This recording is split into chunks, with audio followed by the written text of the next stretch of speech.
Parece el guión de un gran éxito de Hollywood. Un asteroide mortal en rumbo de colisión con la Tierra. Pero ¿existe en la realidad una apocalíptica roca gigante que amenaza con destruir la civilización? La pregunta no es si va a ocurrir, sino cuándo ocurrirá. Un asteroide acabó con los dinosaurios hace 65 millones de años. ¿Somos los siguientes? Salgamos en busca de estos asesinos cósmicos. Evaluemos su amenaza y analicemos las mejores formas de acabar con ellos antes de que ellos acaben con nosotros. Es el momento de detener el Armagedón.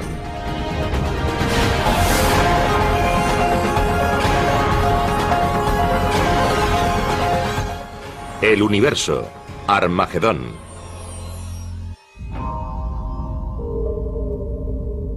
Proviene de algún lugar del cinturón de asteroides situado entre Marte y Júpiter. Es un inmenso grupo de rocas y escombros en rotación y avanza hacia la Tierra. Algo que no era más que parte de los restos del Big Bang podría estar destinado a desencadenar su propia gran explosión. Este gigantesco asteroide cruza a toda velocidad la atmósfera de la Tierra y se convierte en una fuerza imparable. Es casi 2 millones de veces más potente que la bomba Emperador soviética, el mayor y más potente artefacto explosivo jamás detonado. Su objetivo, Los Ángeles. Lo último que ven sus habitantes es un destello. Una bola de fuego. Y después...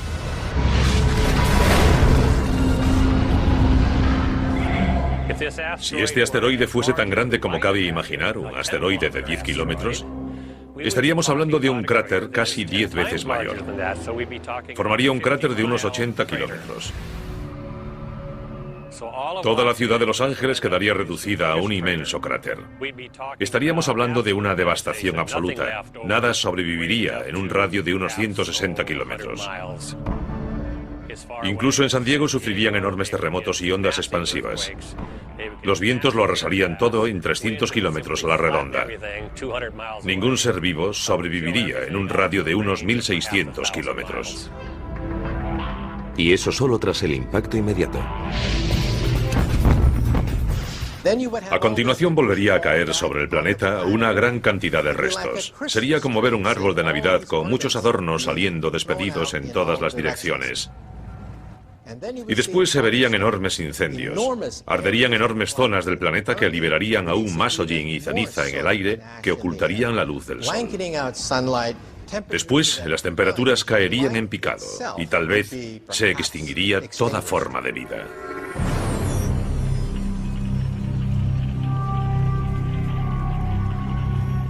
Lo que acaban de ver es lo peor que podría suceder si un gran objeto chocase con la Tierra.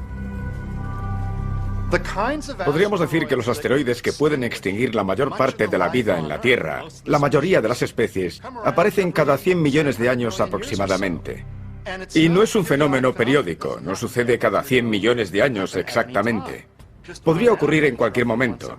100 millones de años es solo una estimación. La pregunta no es si va a ocurrir, sino cuándo ocurrirá.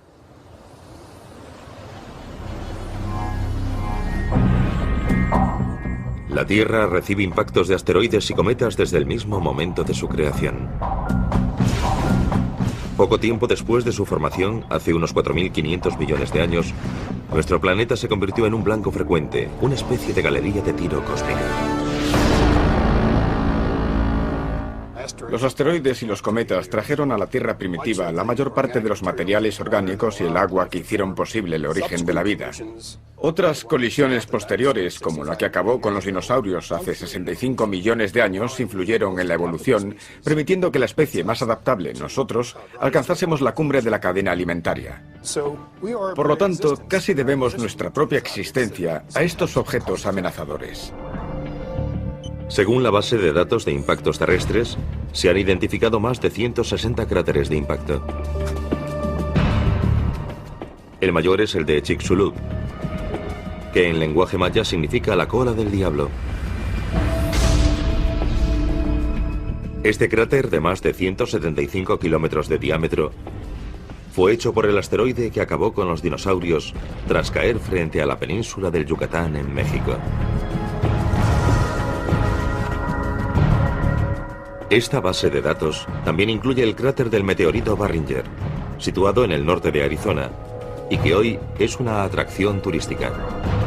Este agujero de varios kilómetros de ancho fue causado por una enorme roca cósmica de mineral de hierro que colisionó con la Tierra hace unos 50.000 años. Mucho más recientemente, un enorme objeto cercano a la Tierra dejó también una importante huella, aunque no un cráter. En 1908 explotó sobre Tunguska, en Siberia, con la energía de una bomba de 15 megatones, más de 1000 veces la potencia de la bomba lanzada sobre Hiroshima. Ni siquiera llegó al suelo, pero la onda de choque de su explosión en el aire aplastó todos los árboles y la vegetación de la zona. Fue como si una gigantesca mano bajase del cielo para aplastar todos los bosques y los árboles. Esa fue la magnitud de la devastación de Tunguska. Si lo sucedido en Tunguska hubiese ocurrido sobre Moscú, Nueva York o Los Ángeles, la devastación habría sido catastrófica. Habría destruido por completo esa ciudad y una amplia zona en torno a ella. Las probabilidades de que se repita lo sucedido en Tunguska son escasas. Quizás suceda una vez cada 500 años. Pero es un posible desastre que no podemos permitirnos ignorar. Por eso la NASA creó el programa de objetos cercanos a la Tierra en el Laboratorio de Propulsión a Chorro. Su misión es encontrar los asteroides que representan una amenaza mayor para la Tierra. El primer paso para detener el Armagedón. Una estimación de 32,08 posiblemente. Cuando me preguntan sobre los aspectos más importantes del programa de objetos cercanos a la Tierra, siempre señalo 3. Encontrarlos pronto y encontrarlos pronto. Porque si logramos encontrarlos 10, 20 o 30 años antes de que surja algún problema, podremos desarrollar la tecnología para mitigar su amenaza. El programa de objetos cercanos a la Tierra utiliza a tiempo completo 5 telescopios situados en el sudoeste americano y otros puntos del planeta. Rastrean el cielo en busca de asteroides, especialmente aquellos que miden al menos 1 kilómetro de diámetro. El impacto de un asteroide de ese tamaño podría causar estragos en toda la Tierra. Podemos comparar la búsqueda de estos asteroides con el proceso de averiguar dónde caerá una pelota de golf una vez golpeada. Imaginemos que en vez de ver todo el vuelo de la pelota de golf, solo dispongo de unas pocas instantáneas. Con unos fotogramas de su movimiento tengo que averiguar dónde va a caer. En primer lugar, he de distinguir correctamente la pelota de golf de los demás objetos de la imagen, como árboles, aves e incluso otras pelotas de golf diferentes. Una vez que he identificado la pelota de golf en cada una de las imágenes, utilizo mis conocimientos sobre las leyes de la gravedad para trazar una trayectoria correcta que me permita averiguar dónde caerá.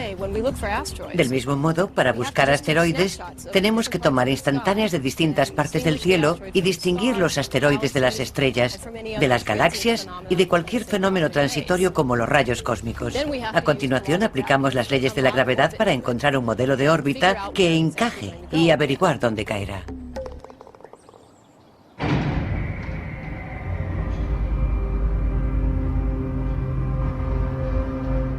Ningún telescopio del programa de objetos cercanos a la Tierra ha encontrado más asteroides que los del LINEAR, siglas en inglés del programa Lincoln de búsqueda de asteroides cercanos a la Tierra.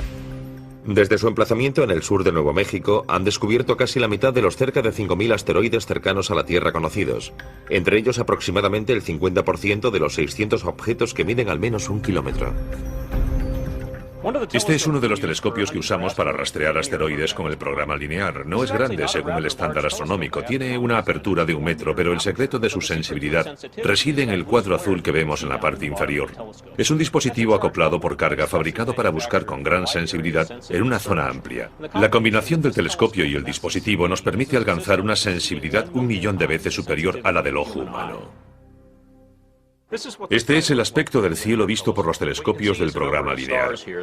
Aquí podemos ver un cierto número de estrellas y la imagen incluye también diversos objetos cercanos a la Tierra. Tras procesar estos datos y analizarlos, descubrimos los objetos en movimiento.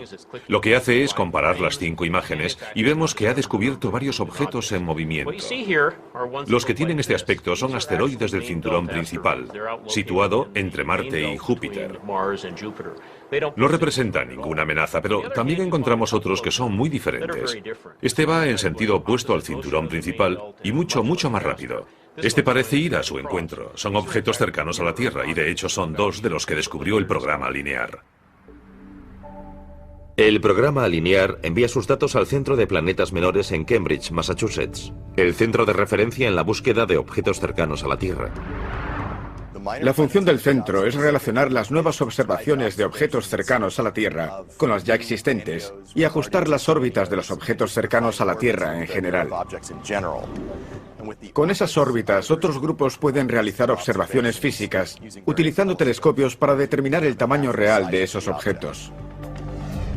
El Centro de Planetas Menores considera que un asteroide es potencialmente peligroso si su órbita lo sitúa a menos de 8 millones de kilómetros de la Tierra. Estaría demasiado cerca para nuestra tranquilidad cósmica y sin duda merecería entrar en la escala de Turing, una guía que los científicos utilizan para evaluar el nivel de amenaza que representa un asteroide. Es una escala del 0 al 10. 10 es la destrucción absoluta y 0 que hay muy poca o nula probabilidad de algún tipo de impacto. La calificación más alta que un objeto ha recibido hasta la fecha en la escala de Turing ha sido la de un asteroide llamado Apophis. Apophis fue bautizado con el nombre del dios egipcio de la destrucción y en cierto momento fue clasificado con un 4 en la escala de Turing. En las semanas siguientes a su descubrimiento en diciembre de 2004, hubo una temporada en la que parecía tener un 2,7% de probabilidades de chocar con la Tierra en 2029. Es una probabilidad entre 37, una probabilidad propia de la ruleta, no de la lotería. En ese momento todo el mundo empezó a prestar una atención especial a Apophis como una posible amenaza en 2029. Apophis mide unos 270 metros de largo y tiene la energía de una bomba de 500 megatones, suficiente para destruir una gran ciudad o causar un tsunami devastador. En 2029, Apophis estará más cerca de la Tierra que el satélite que le permite ver este programa.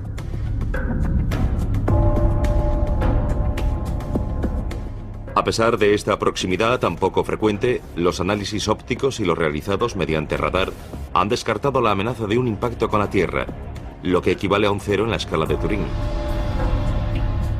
Sin embargo, la órbita de Apophis podría cruzar una zona que la modificase. Eso significaría una probabilidad entre 45.000 de otro encuentro con la Tierra en 2036. Estamos estudiando minuciosamente la posibilidad de una colisión en 2036. Sin embargo, tendremos 2 magníficas oportunidades de observar a Apophis. Una en torno al año 2013 y otra en torno al año 2021. Estamos bastante seguros de que entonces podremos descartar la posibilidad de un impacto. En el caso improbable de no poder descartar la posibilidad de un impacto, aún dispondríamos de mucho tiempo para evitar la colisión mediante alguna forma de mitigación. El siguiente paso para detener el Armagedón es adoptar una medida de mitigación. ¿Cómo podemos evitar que Apophis o cualquier otro gran asteroide choque con la Tierra y cause una enorme devastación? La respuesta más obvia podría ser también la peor opción de todas.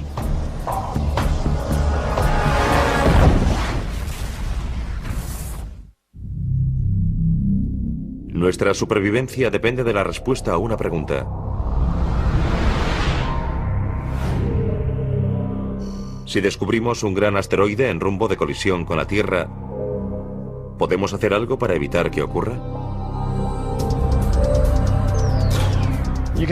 Podemos pensar en el impacto de un asteroide como un gran desastre natural, pero lo que lo diferencia de los desastres naturales que conocemos, como los huracanes, los terremotos, etc., es que en principio se pueden prevenir. Por lo tanto, nuestra tarea no se limita a paliar sus consecuencias, sino a intentar evitarlo. Es una diferencia importante. Esta prevención de un gigantesco impacto con la Tierra nos lleva al segundo paso para impedir el Armagedón: mitigar su riesgo. Neutralizar un objeto letal cercano a la Tierra no es tarea fácil. Solo hay que fijarse en las películas de Hollywood. O quizás no.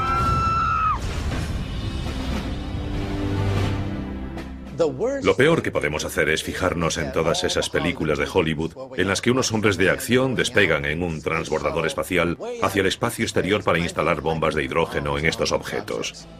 En primer lugar, un transbordador espacial ni siquiera puede llegar hasta esas distancias, pues solo se limita a rodear el planeta Tierra.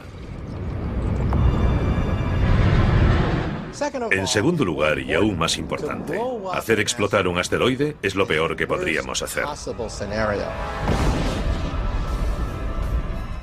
Si lo hiciésemos, en lugar de enfrentarnos a un asteroide gigantesco, nos enfrentaríamos a 2, 3 o 4 fragmentos, cada uno de los cuales podría causar enormes estragos en el planeta Tierra.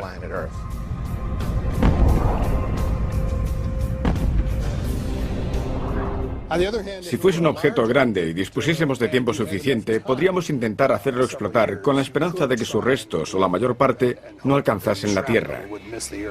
Pero podríamos detectar con suficiente antelación cualquier objeto grande. Por tanto, los que nos plantean mayores dificultades son los objetos pequeños y más numerosos. Su destrucción pura y simple, como las explosiones al estilo de Hollywood, es demasiado arriesgada y a lo sumo quedaría reservada para los asteroides de mayor tamaño. Pero existe una forma más segura de evitar el peligro que implica un objeto cercano a la Tierra: desviarlo. Si un asteroide se dirige hacia la Tierra en rumbo de colisión, la mejor opción es modificar su órbita muy ligeramente para alejarlo de la Tierra sin romperlo. Es mucho mejor que fragmentarlo, porque no puedes hacer que desaparezca. Simplemente lo rompes en pedazos. Bombardeándolo solo conseguiremos hacerlo pedazos y eso podría causar un daño mucho mayor. Ese sería el gran peligro. Para que su desvío suponga el mejor resultado posible, cuanto antes lo detectemos mejor. Dispondríamos de años o incluso décadas. En pocas palabras, detectarlo lo antes posible equivale a desviarlo lo antes posible. Más importante aún, cuanto más lejos esté el asteroide, menos fuerza tendremos que aplicar para lograr un gran cambio en su órbita. Para demostrarlo, vamos a jugar al hockey. Cuanto más lejos de la portería golpee el jugador el disco, menos habrá que desviarlo para evitar un gol. Sin embargo, si el jugador lo golpea mucho más cerca de la portería, hará falta una desviación mucho mayor para evitar el gol. Ahora imaginemos que el disco es un asteroide y la portería es la Tierra. La mejor opción sería desviar el asteroide modificando su velocidad. Si podemos hacerlo con suficiente antelación, por ejemplo 10 años, solo necesitaremos cambiar su velocidad menos de 1 centímetro por segundo. Es un cambio muy pequeño en su velocidad, pero su efecto acumulativo hará que llegue hasta donde estamos antes de que nosotros lleguemos o cuando ya no estemos allí. Por lo tanto, dejaría de ser un problema. Se han propuesto varias estrategias para desviar asteroides. Y con permiso de Bruce Willis, ninguna requiere una misión tripulada. Una misión tripulada obstaculizaría la operación en buena medida. Con la tecnología y los vehículos actuales no podemos alejarnos mucho de la Tierra. Eso limita nuestra capacidad para resolver uno de estos problemas, ya que el momento óptimo para desviar el asteroide podría coincidir con su paso por el lado opuesto del Sol.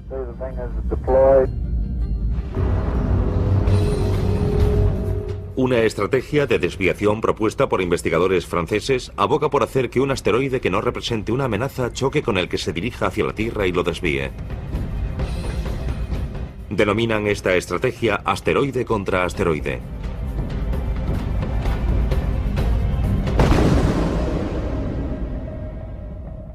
Entra dentro de lo posible, pero intentar situarlo donde queramos para que no choque con la Tierra es de por sí discutible.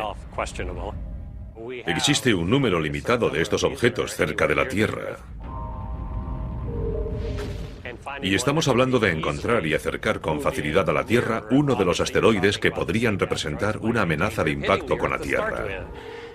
Por lo tanto, no me decantaría por acercarlo para disponer de él más adelante. Además, resultaría muy complicado dirigir un gran asteroide. No necesitamos algo tan grande para obtener suficiente energía e impulso para desviar otro asteroide. La Agencia Espacial Europea aporta otra propuesta. Está diseñando una misión denominada Don Quijote. En lugar de atacar molinos de viento, la agencia pretende modificar el curso de un asteroide que no represente una amenaza mediante el lanzamiento de una nave espacial llamada impactador cinético para que choque con él.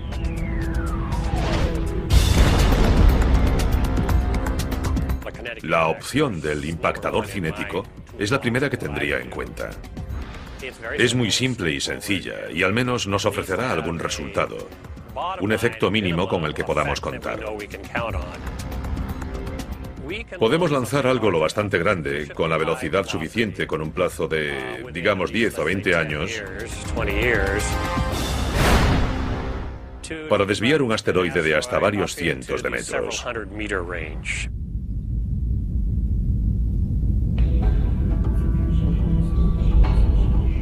Tanto el impactador cinético como la estrategia asteroide contra asteroide requieren una gran colisión para desviar la amenaza de un objeto cercano a la Tierra. Pero otras propuestas sugieren que podría ser posible detener el Armagedón con un simple haz de luz.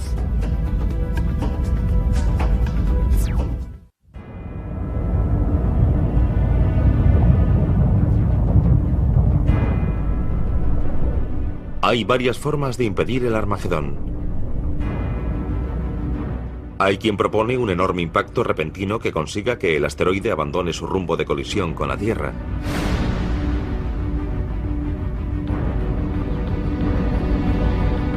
Otros sugieren que se puede lograr sin una colisión utilizando otros medios, como una explosión nuclear cerca del asteroide que lo aleje de su peligrosa trayectoria.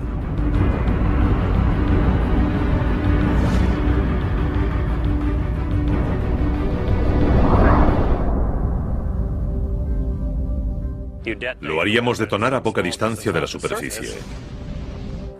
Su principal efecto sería energético. Es de esperar que en forma de neutrones que al atravesar la superficie calentarían el meteorito y harían saltar fragmentos de su superficie. Se trataría de un área bastante grande, lo que disminuiría la probabilidad de romperlo.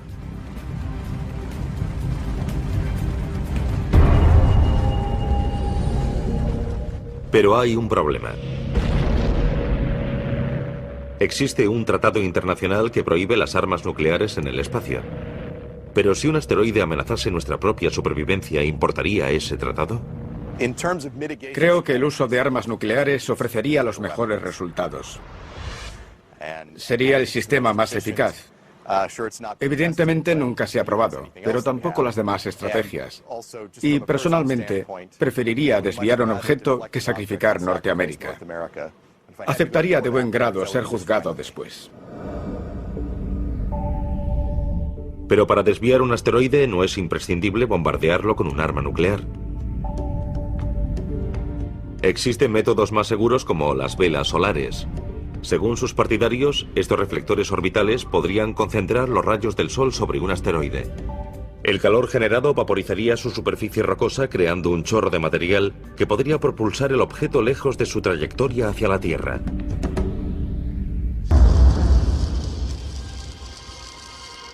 También podríamos utilizar rayos láser. Si nos permiten cortar los metales más duros y realizar intervenciones quirúrgicas delicadas, tal vez una versión más potente podría desviar un asteroide.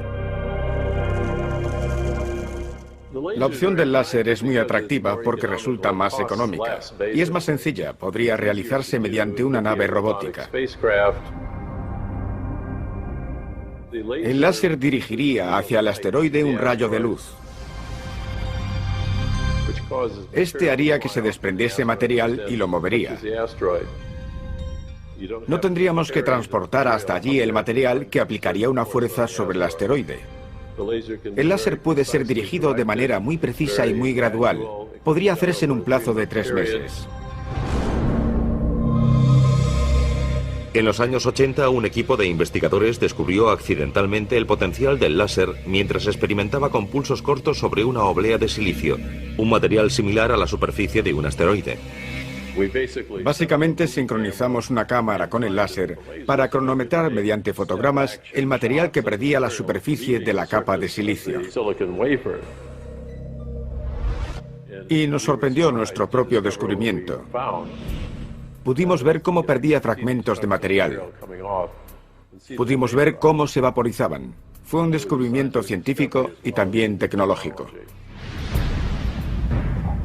Por relevante que fuese aquel descubrimiento, hay una gran diferencia entre una oblea de silicio y un asteroide.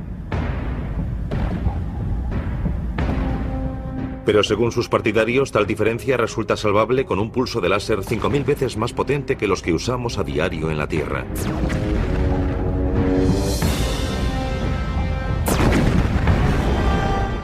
Este superláser, alimentado por cohetes y paneles solares, podría situarse a 5 kilómetros de un asteroide y desviarlo utilizando una serie de pulsos cortos en lugar de uno continuo. Un pulso muy corto podría aplicar suficiente intensidad a la superficie del asteroide para desprender material. Cuando ese material saliese despedido del asteroide, lo empujaría en la dirección que deseásemos que se moviese. Además, a medida que ese láser de pulso muy corto incide en su superficie, crea una nube de material que se desprende del asteroide. Esa nube de material absorberá cualquier otra luz que enviemos al asteroide. Por lo que es importante que toda esa energía lumínica llegue a esa zona del asteroide en muy poco tiempo antes de que se forme una nube.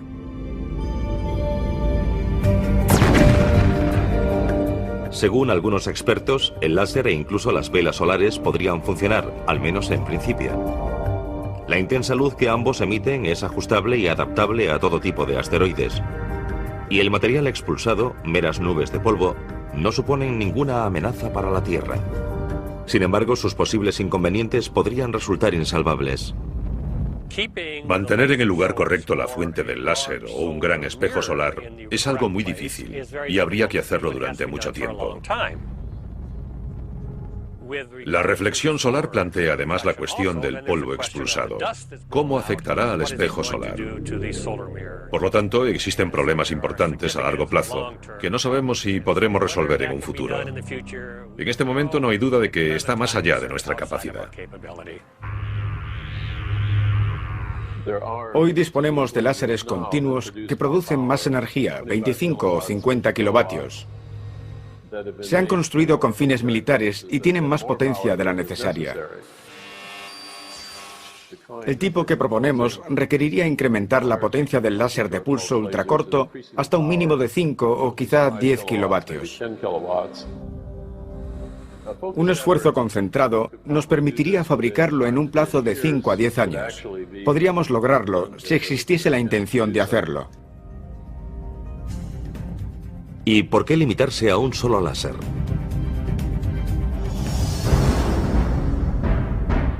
Algún día podríamos instalar de forma permanente una flota en torno a la Tierra para actuar como escudo de defensa contra los asteroides que nos amenazasen.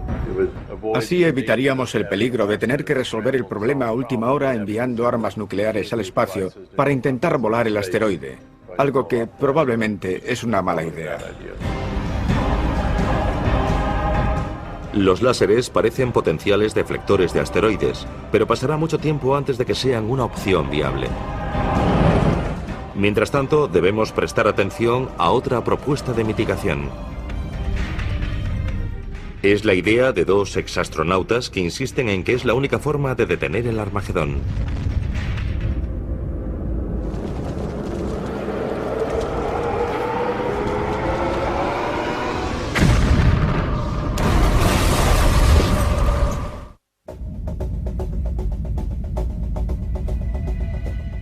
De todas las propuestas para impedir el Armagedón, el dispositivo más efectivo podría ser el denominado tractor gravitatorio.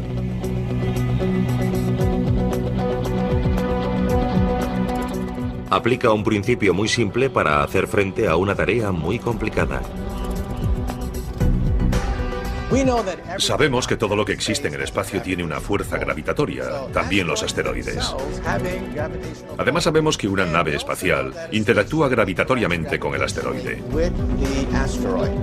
Por lo tanto, si una nave se aproximase lo bastante al asteroide, podría comenzar a alejarlo lentamente de su trayectoria si pudiésemos llegar a tiempo hasta él. El tractor gravitatorio ha sido desarrollado por la Fundación B612, bautizada con el nombre del asteroide que aparece en El Principito, y está ganando popularidad gracias a los esfuerzos de sus principales defensores, dos exastronautas llamados Ed Lu y Rusty Schweiker. El concepto de tractor gravitatorio se basa en una desviación muy débil pero muy precisa. Por eso no recomendamos su uso para lo que denominamos desviación principal. Su objetivo es que el asteroide no se dirija hacia la Tierra.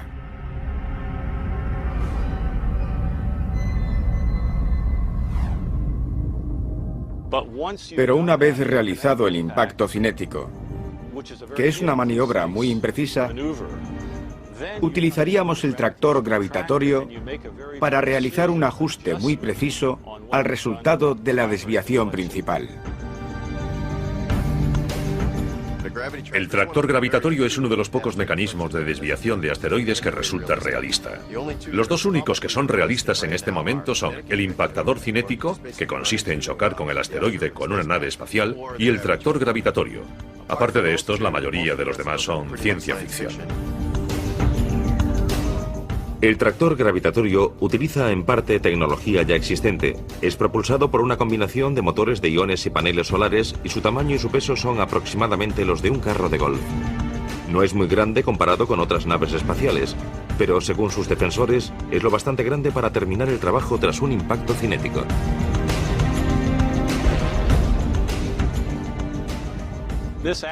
El asteroide estaría girando sobre uno de sus ejes o de algún otro modo. Llegaríamos con el tractor gravitatorio y lo situaríamos aquí si quisiésemos arrastrarlo en esta dirección. Aunque el asteroide estuviese girando, no llegaría a tocarlo. Nos limitaríamos a situarlo delante de él si queremos empujarlo en esa dirección y ahí permanecería. Digamos que el asteroide tiene 90 metros de diámetro. Entonces nos situaríamos a 75 metros del centro de gravedad del asteroide aproximadamente. En otras palabras, a una distancia aproximada de 1,5 veces el radio del asteroide. Impediríamos que nos atrajese la gravedad del asteroide. Dirigiríamos los propulsores del motor de iones hacia un lado para no hacerlo explotar.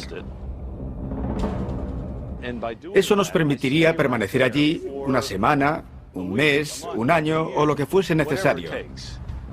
Los motores de iones duran mucho tiempo. Y como el tractor gravitatorio dispondría de un transpondedor de radio, podría ser localizado con mucha precisión desde la Tierra. Eso permitiría saber con exactitud los cambios que ha sufrido la órbita del asteroide. Estaríamos modificando la composición del sistema solar sin tocar nada. Su capacidad para realizar movimientos controlados y precisos es la principal ventaja del tractor gravitatorio. Una vez desviado cualquier asteroide, debemos asegurarnos de que no regrese y choque con nosotros en un futuro. El tractor gravitatorio nos permite medir con precisión hacia dónde se dirige y realizar pequeñas correcciones que nos aseguren que no regresará. A pesar de esta ventaja, el principal inconveniente del tractor gravitatorio es su poca fuerza. Quizá demasiado poca para afectar a un asteroide realmente grande. Para ser efectivo, el tractor gravitatorio necesita mucho tiempo y que el asteroide sea pequeño. Tendría que ser mucho más pequeño que 1 kilómetro. Tal vez 150 o 300 metros. Del tamaño de Apophis o menor. Si se tratase de un asteroide más grande y dispusiésemos de poco tiempo para desviarlo, probablemente el tractor gravitatorio no sería el método adecuado.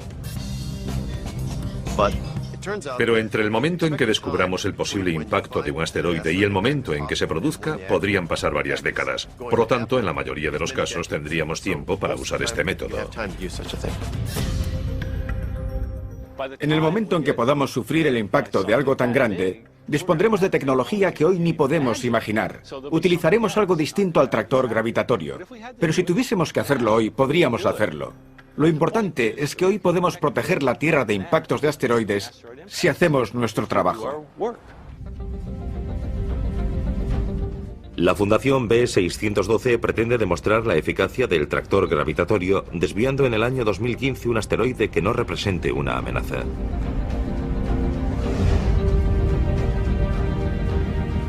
Si descubrimos que un asteroide puede chocar con la Tierra y decidimos desviarlo, ese no sería un buen momento para realizar un vuelo de prueba. Ese vuelo debe hacerse con antelación para poder solucionar posibles errores. La clave es convencer a la NASA de que debería demostrar que dispone de esa capacidad antes de tener que utilizarla. Ese es el problema. Podrían estar en juego millones de vidas. Es una prueba sencilla y barata. Así que hagámosla y sabremos que podemos. Esto nos lleva al tercer y último paso para detener el Armagedón. ¿Quién decidirá qué hacer y cuándo hacerlo si un asteroide se dirige hacia nosotros?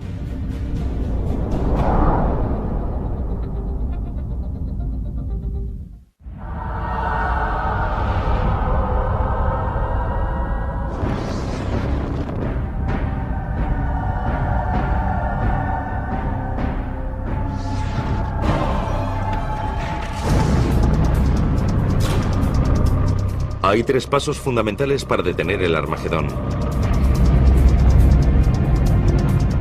Los 2 primeros comprenden la detección del asteroide y la mitigación del riesgo que implica.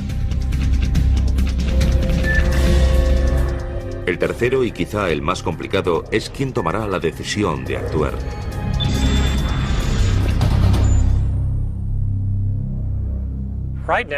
Si en este momento descubriésemos que algo se acerca, seguramente correríamos de un lado para otro sin lograr hacer nada a tiempo.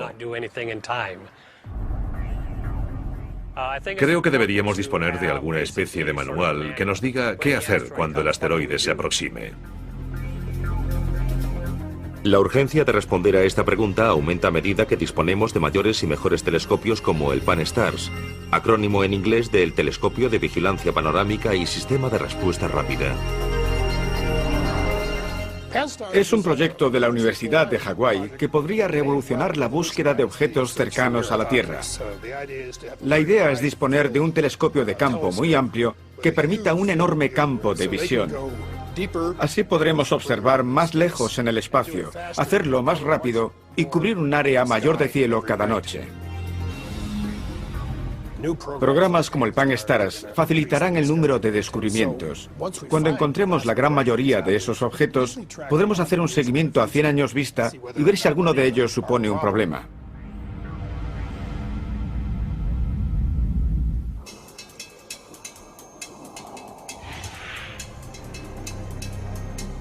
Algunos expertos han pronosticado que en los próximos 10 o 20 años podríamos descubrir 1 millón de nuevos objetos cercanos a la Tierra. A eso hay que sumar los más de 5.000 que ya hemos encontrado. Incluso con este aumento exponencial, seguirá siendo posible que un objeto espacial, tal vez un cometa, pueda evadir la detección y chocar con la Tierra. Los cometas pueden surgir de la nada. Proceden de los rincones más lejanos del sistema solar, y cuando alguno llegue, podríamos disponer solo de un par de años o menos para preparar un intento de desviarlo. No sabemos con certeza que no hay ningún cometa viniendo hacia nosotros. Pero los cometas no suelen acercarse a nuestro planeta. Estamos bastante seguros de que son los asteroides los que suponen el principal peligro para la Tierra. Podríamos ser golpeados por un asteroide del que no tenemos constancia. Muchos seguimientos están orientados a la búsqueda de grandes asteroides de más de 1 kilómetro. Nos interesan especialmente objetos de unos 150 metros de los que hemos encontrado solo un pequeño porcentaje. El seguimiento de esos objetos potencialmente peligrosos tendrá que incrementarse en un futuro. Por ahora, no existen protocolos sobre las medidas a tomar, cuándo actuar y quién tomará esas decisiones en el caso de un impacto inminente con la Tierra. ¿Quién tiene la autoridad y la capacidad de proteger la Tierra? El protocolo actual de la NASA es encontrarlos, hacer un seguimiento y clasificarlos. ¿De qué están compuestos? ¿Cómo se forman? Todavía no cuentan con un protocolo de mitigación.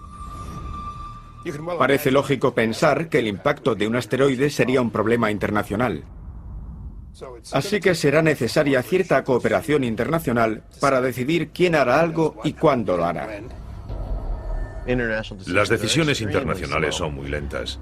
Creo que es importante que los países se reúnan y discutan un protocolo sobre cómo se tomaría una decisión así. Si esas discusiones se posponen hasta que descubramos uno, quizá las discusiones ocupen el tiempo en el que deberían hacer algo. La buena noticia es que esto podría unir a los pueblos del mundo en torno a algo que nos afecta a todos y que podríamos resolver trabajando juntos. Es un riesgo que afecta a todo el planeta, no solo a un país y no solo a las naciones que disponen de un programa espacial. Si la responsabilidad recae sobre estas naciones, ¿quién pagará por ello? ¿Quién dirá qué hay que hacer? ¿Quién tomará la responsabilidad? Estamos trabajando con las Naciones Unidas para que estén listas para tomar decisiones rápidas. En 2009, la Asociación de Exploradores del Espacio, una organización internacional de personas que han volado al espacio, presentará recomendaciones ante las Naciones Unidas para que la Tierra se prepare para posibles impactos. Será un primer paso. Hasta entonces, las opiniones de estos expertos son la opinión más fundada sobre el tema. Tenemos que pensar que esto es algo importante para la Tierra e importante para los niños.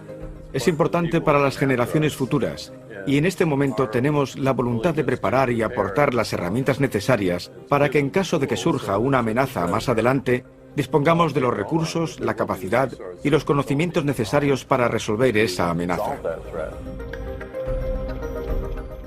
Podría suceder algo parecido a lo ocurrido en Tunguska, algo que podría arrasar una ciudad entera, similar a una bomba nuclear.